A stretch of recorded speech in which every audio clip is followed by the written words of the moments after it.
So what we've got to now move on to is how we apply these principles in the public realm, in buildings, in housing. And in an absolutely lightning fashion, I'm going to try and say what I think the key things are. Now, one thing I think about modernism that strikes me and has struck other people is that quite a lot of modern buildings are a bit like Greta Garbo. I don't know whether you remember or have heard of Greta Garbo, but she famously said, "I want to be alone." She wanted to sort of keep away from the public, and she didn't want people to be hassling her. She wanted to be alone.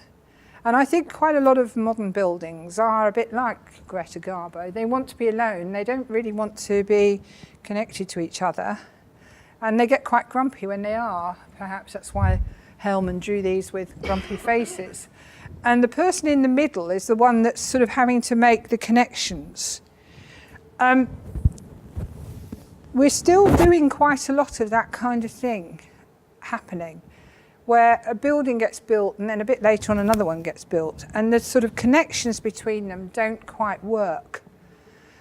I had an amusing experience a few years ago when I was coming out of the campus, going across the road to another bit of the campus that the university had acquired, and I was trying to find a particular building, which I wasn't quite sure where it was. I met the Vice-Chancellor, and I said, "Oh, I'm trying to find building 311 or whatever it was." He said, "Oh yes." He said, "I know where that is. I'm just going there. Come with me." So I thought, "Oh great, he knows the way. I've already told you I'm rubbish at finding my way." So I thought, well, I'll follow the Vice-Chancellor. He must know, you know. The next thing I know, he dives into the bushes. I thought, oh, excuse me, I'm a married woman, you know. But actually, what he was doing was taking the desire line to the building, going through the bushes and across the grass to the building, because there wasn't adequate connectivity between those two buildings. And I think we've all done it, where somebody's forced us into going to IKEA or somewhere, you know, and we have to go there and it's Saturday. We're absolutely exhausted. The meatballs were no possible benefit, really. And then we want to go somewhere else. Now, I don't know the Cardiff IKEA, but the one in Bristol, if you've gone to IKEA and then you want to go to the other shops, you have to get in the car and drive round, even though you can see the building that you want to go in. So this is still happening. And I think we, as planners, architects, and others that are concerned about these things, should put our foot down and say, no, let's get better connectivity.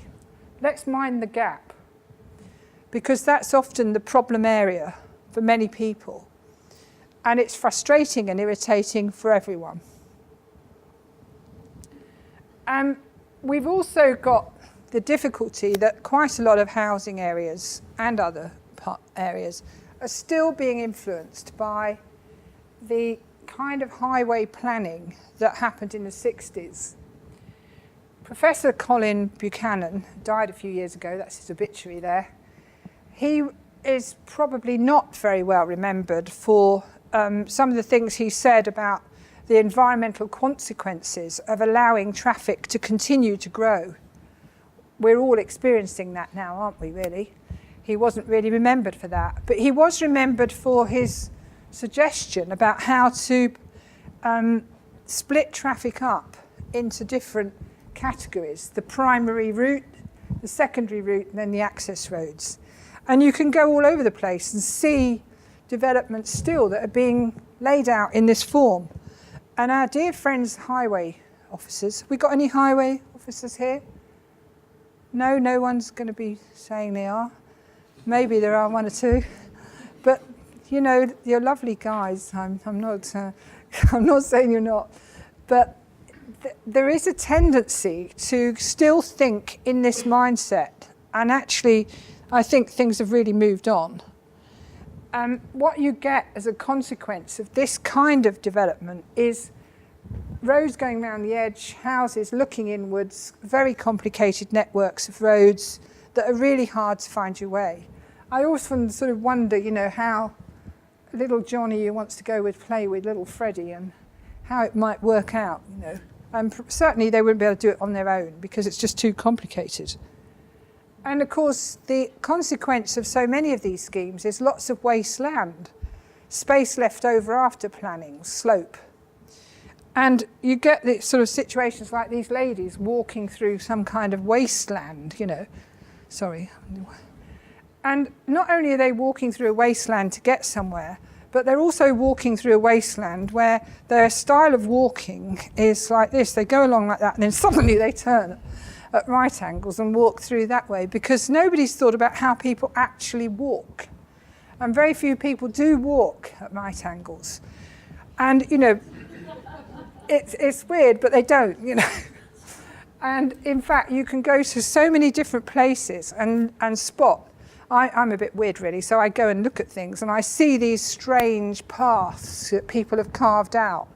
Because people are like water, they want to go the easiest route, don't they, really? We all want to do it a bit quicker. And actually what we would do normally is go across that corner. And, you know, desire lines are quite crucial to making things easier for people. But obviously, recognising them so that they can be paved accordingly. And so better connectivity is really important, having good access to bus routes, to pedestrian routes that are smooth and clear and not obstructed.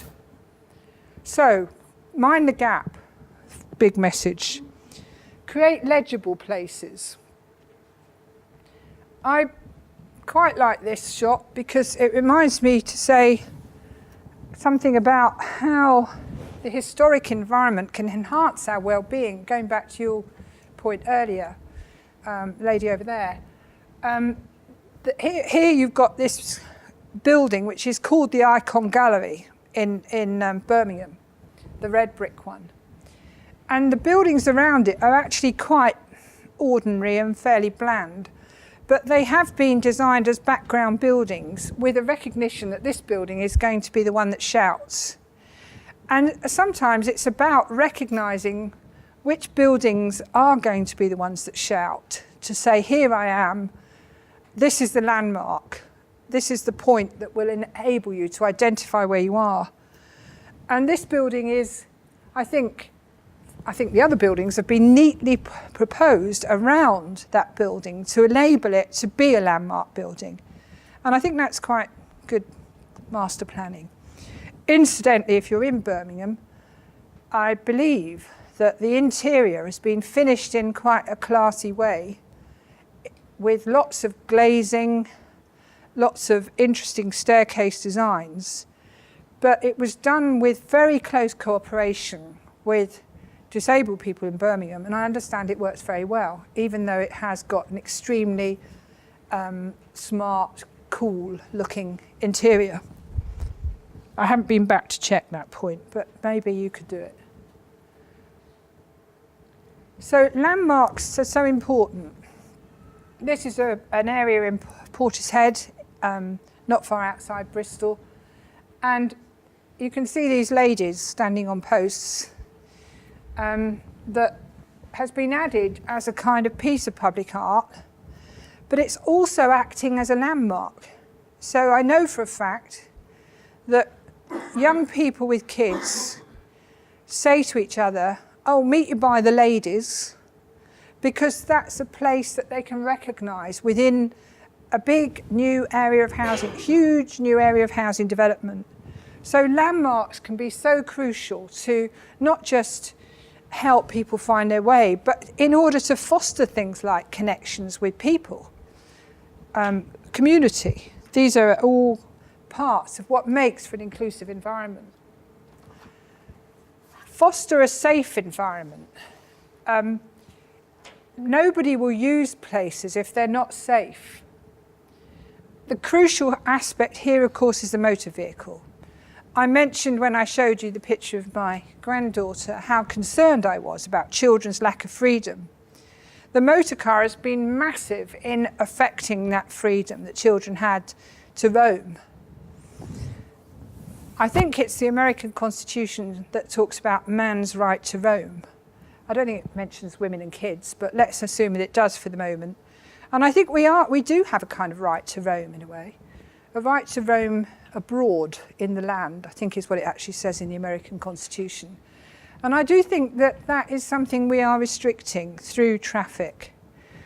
A lot of areas are becoming 20-mile-an-hour zones, and actually most drivers find it kind of annoying. But when you bear in mind that after a collision at 20 miles an hour, people will be probably standing and having an argument about what went wrong. When it goes to 40 miles an hour, somebody will be being carried off on a stretcher. That's the reality of traffic speed in housing or any other areas. So I think we need to be looking at design ways of reducing vehicle speeds. And you can only really do that by designing it in from the beginning of the development. I think the document manual for streets is a useful one in that respect, because it does show that you can design in those things that prevent people from speeding. If you take the vehicle in this corner here that is approaching a house that has been placed on at the point of termination of the view, people are not going to drive crazily towards that because they know that they are the ones that's going to get hurt. You know, they wouldn't drive up there at 40 miles an hour because they think, gosh, I'm going to get hurt if I go there. So the very positioning of the building prevents the speed from exceeding what might be a desirable minimum. And having tighter corners actually means that the distance that a pedestrian has to walk across the most dangerous bit, where the junction is taking place, is reduced. Now, there is a problem that actually a lot of highway people worry about this, and they worry about it for legal reasons sometimes, because they feel that if they do make changes that make traffic have to slow down to that extent, that they may find themselves with some kind of legal case against them. Now, I have looked into this to some degree, and with the help of my sons, and it seems like it's not true that you have to stick absolutely rigidly to the requirements for particular width of streets and turning spaces, and because the onus is on the driver to drive safely in accordance with the conditions that exist. So I think we have to be a bit more pushy about layout, and where there are people trying to say, well, look, you can't do that, that's not in accordance with the rules, to actually try and push the boundaries a bit and say, yes, you can do it. My next slide is to remind me to tell you a bit about, or to say a little bit about shared surfaces. There are occasions when a shared surface can work very well. But you do have to think about how somebody with a visual impairment will know where the safe bit is and where it's not safe. And I think my own view is it can only work in relatively short stretches of street where there is a code, an understanding of what the code is. You see, the thing about what's happened with streets over time is that we have a kind of picture in our minds that there is a highway, a carriageway, and a footpath, probably on each side. And once you take that away, the code is lost, unless there are some other ways of telling people that that's the code. I mean, I can recall being with a group of new students in an induction week some years ago, and I was really surprised when I was talking to this young chap, and he said, how do I get the bus? You know, where do I get the bus to go back to where I want to go? And I pointed across the Bristol city centre, and I said, well, see that row of bus stops? I think you'll find it over there. The next thing I knew, he walked straight into the road. I grabbed hold of his collar and I pulled him back. I said, what on earth were you thinking of doing? What are you doing? He said, I thought it was a safe area because the road surface looked very similar to the paving surface. And he thought it was safe. And, you know, we have to be so careful about those kind of mixed messages without, you know, proper consultation and discussion. So I warn you a little bit about shared surfaces. My neighbour, who lives across the street from me, Ben Hamilton Bailey, some of you may have heard of him, he's pushing for shared surfaces. And I'm not saying they should never be used, but what I'm saying is they have to be viewed with caution, and there has to be great care taken to make sure that people who have vision impairments, and indeed children, can know where the safe zone is. Because I used to let my kids walk along the streets to meet with their friends at a house just down the road when they were quite young. And it was only possible because I could say, stay on the pavement. So we have to think about the consequences of things like shared surface. Is a child old enough to make a negotiation with a driver that's going along the street, you know, and say, is it safe for me to cross or not, you know? I don't think they are. So that worries me a bit. Of course, other aspects of safety that impact on inclusion are things like worry about, you know, is there someone lurking in the shadows? Is there a problem? Am I likely to be attacked? Is there some criminal activity? And things like very tatty streets can make people think it's not safe. That's going back to the health and well-being thing again.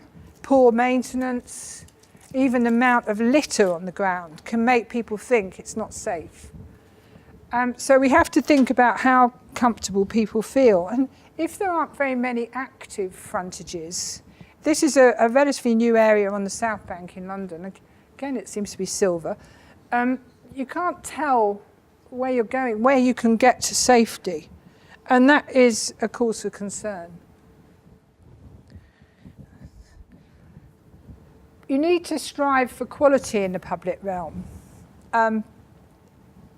Quality that brings that sort of sense of happiness and a feeling that you actually are able to enjoy the combination of the open space, the architecture, and the, in this case, trees.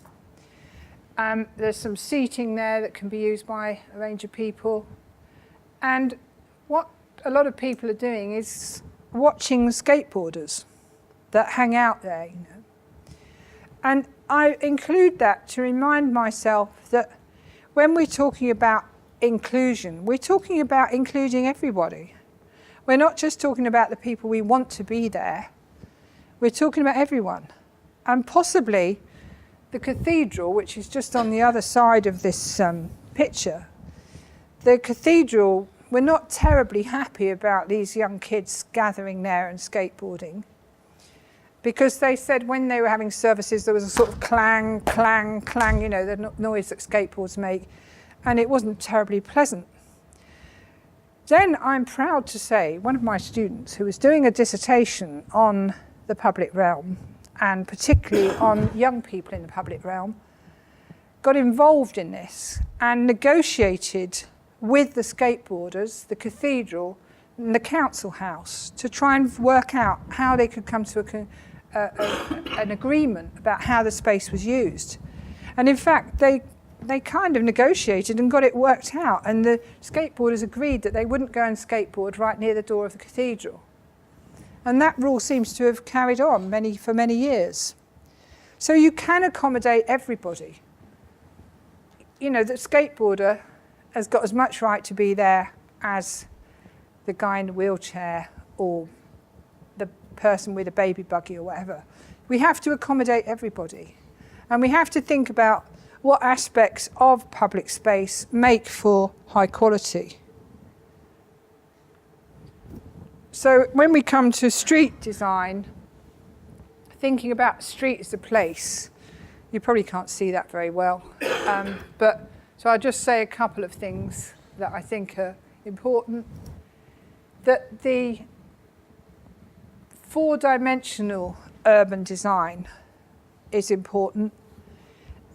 The fourth dimension being over time, as I mentioned when we looked at the other slide, that we have to have a safety, we have to have pedestrians at the top of the hierarchy. We need to think about street surfaces that can be easily maintained. That, yes, we do want street furniture, but we don't want excessive clutter in the public spaces. We want to have public spaces that are free for movement and not completely bogged down with all kinds of bits and pieces. I've got a whole collection of clutter slides I could really bore you with if I wanted to. And they municipal clutter, and I always think about people when they're looking at a public realm scheme and they get the catalogue, the one with the crests and things in it, and they start flicking through it, think, we could have a few bollards, and we could have a few of these, and you end up with this sort of amalgam of stuff that can be really disturbing and not particularly attractive, to be perfectly honest. It's sort of not really good design. And beware that. Make for an opportunity for people to actually really enjoy that space. And it can be just so simple that it doesn't have to be full of stuff. So, beauty and delight. Now, sometimes we get a little bit uncomfortable when people start talking about something that's beautiful, something that is aesthetically pleasing. And quite often, an argument or a point will be made that, well, actually, how can we make that judgment? It's all your opinion and my opinion, and they may be different. We can't push for that. Why do we get so hung up about this? I think our predecessors were much more confident in their own interpretation of what they thought was beautiful and delightful. And why are we so worried about it now? We can't seem to have the courage of our convictions in quite the same way as our predecessors did. But I do think that it's going back to your point that you made earlier about the mental health and well-being of people. And therefore, beauty is a critical aspect of that. I'd like to quote this example here of, this is an access ramp on the side of Bristol Library. Now it's sort of got this canopy which is off the edge of the building, and it facilitates access to the library. The original building had an access door at the back for disabled people, where it actually said ring the bell for assistance, which I always think is very awkward, and does anyone ever come anyway? Probably not. And the main entrance was steps up. It was sort of typical municipal town hall type architecture of that time, except on the back of the building, which is very arts and crafts and tending towards Glasgow School of Art. But in that context, somebody was creative and thought, how can we make this work? We don't want to get rid of those steps. They are part of that period of architecture that is very significant, and it was the pride of a generation. That they put in lots of libraries, a lot of public buildings, and they often had the grandeur of steps going up to them. So how can we enable people to get into the library in a way that is inclusive and fair, but doesn't spoil the building? So the way they did it was they reconfigured the interior of the library so there were two entrances. So you can now go in via the ramp, or you can go in via the steps. They're both of equal value. You can check your books in at either end. And in fact, at the accessible end, there is a cafe. So if you're like my daughter, who seems to only be able to go about 100 yards before she stops at a cafe, then you can go and have a coffee as well while you're there. And that seems to me to have reinforced the idea that the accessible entrance isn't some kind of second-rate entrance. It's still of equal value to the main, more processional entrance that you get in the old library building. Now, I call that a bit of creativity. I actually quite like the ramp. There it is again. I think it's sort of quite elegant. And interestingly, when you walk through onto the ramp to get into the library, there is the most spectacular view of the city centre below, the dock area, the SS Great Britain and all the other stuff. You can stand on the ramp and get this amazing view of the city spread out. And in fact, people go and stand on the ramp just to have a look, you know. So this ramp has, I think, shows what I would call real creativity in the way that the architect has designed it. Designed something that is actually very attractive to look at. He's opened up a view of the city. He's facilitated equal entrances for people. They can choose which way they go in. You go in the original formal entrance. If they need a ramp, they can go in the other one. And I think that shows real creativity in the solution. Now, going back to the beauty thing, I quite like this quote from Buckminster Fuller, known as Buck to his friends, I think, who said, when I'm working on a problem, I never think about beauty. I only think how to solve the problem. But when I've finished, if the solution is not beautiful, I know it's wrong. And I think that's quite a good maxim to think about. Things have to work, don't they? Have to function. But if they're not also beautiful, they're not actually providing something of real value in itself, something intrinsically valuable, then perhaps they shouldn't be there at all.